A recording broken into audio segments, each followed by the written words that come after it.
Like in my first book, the main character helps hire an exotic dancer to dance in front of his entire high school. If I did that at a high school now, I would go to jail. So what I love about Pranks is that well, it gets at this sort of tension that a lot of teenagers feel, where you want to impress authority figures at the same time as you want to undermine them.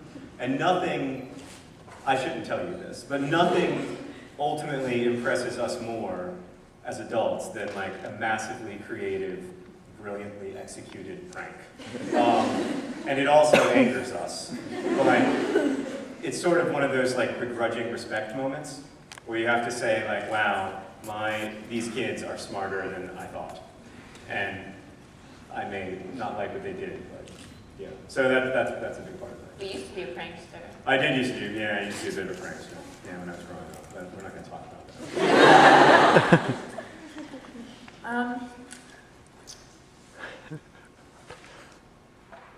Have you ever thought of writing a sequel to Paper Towns, or when you write a book, do you know where you want to go from start to finish? I don't know where I want to go from start to finish, really.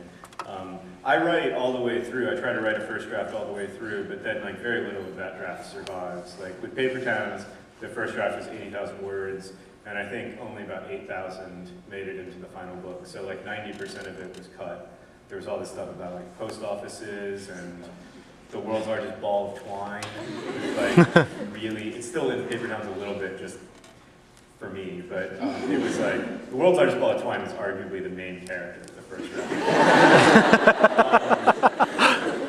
So I learned in that first draft, I don't end up saving much of the writing, but I learned what the story's about. As far as writing a sequel, I would never say never, because I don't know if I'm going to be hard up for money someday, and like, I won't have any ideas, and I'll be like, why don't we go back to Culver Creek, or why don't we go back to Orlando and see what happens to Ben Starling, in his first year of college or something. But I feel, I like to leave my books, frustratingly, I know to a lot of you, but I like to leave my books unfinished. I like for you to have to finish the last part of them, but I like to leave the characters in a place where it's okay if there's not a sequel. Like, if any of you have read The Hunger Games, which is going to be the next Twilight, thank God. Because it's good, because I like it. But The Hunger Games is this really, really, really amazingly good book, and the sequel is coming out soon, and it's even better. But at the end of each of those books, you're like, ah! And I try not to do that. Where like I feel like I don't want the reader to feel mad at me on the last page, although maybe sometimes. Yeah.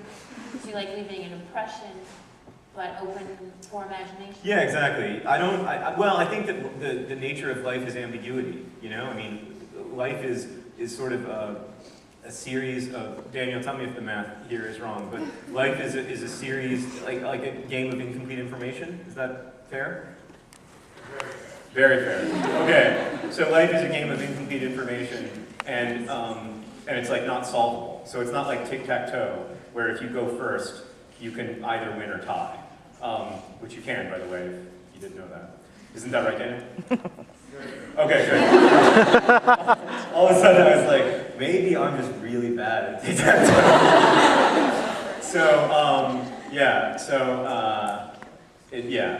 Life is this game of incomplete information, and I think when we have books that like don't reflect that, they're dishonest in some ways. So, with your endings, they're very complex, yet they leave an impression. Good. That's what we're wanting to do. Is it harder to write the end than the beginning? Yeah, I got a comment on one of my YouTube videos recently where someone asked, "Hey, with Paper Towns, were you kind of in a rush at the end?" I was like, man, I spent 3 years writing a book. Like, do you think I got like almost to the end and then I just twiddled my thumb for a year and a half? And then my editor called and she was like, I really need it tomorrow. And I was like, okay. No, yeah, I do work. I think the ends are harder than the beginnings, but the middles are the hardest. Because like the middle of a book is where it always drags, you know? Mine included, definitely, but like the vast majority of books, the middle is kind of a slog.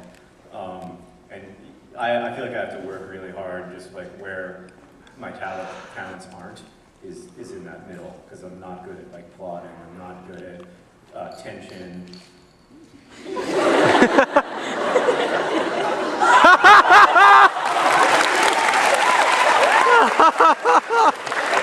Sarah the Bobcat tried the biggest applause in the Do you know that Tennessee Williams chose it as on Bobcat? It's true.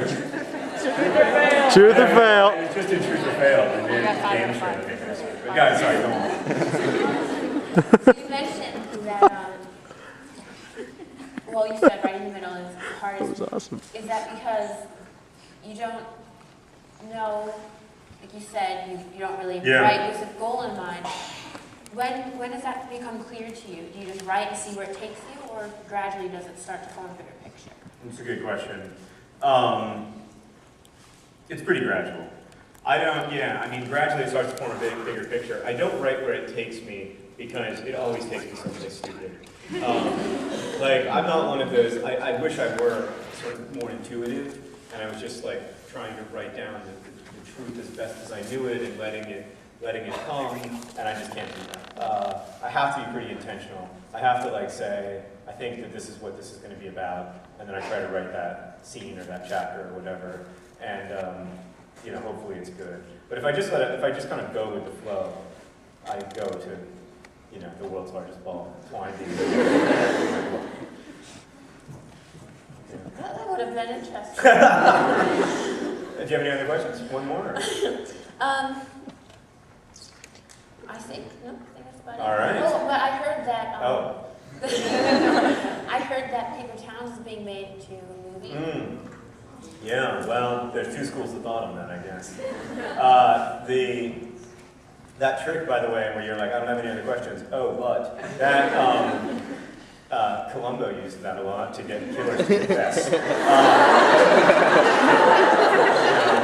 I'm not gonna confess to any crimes, but Paper Towns, the movie rights were optioned by the people who made Juno, that movie about teen pregnancy, funny movie about teen pregnancy.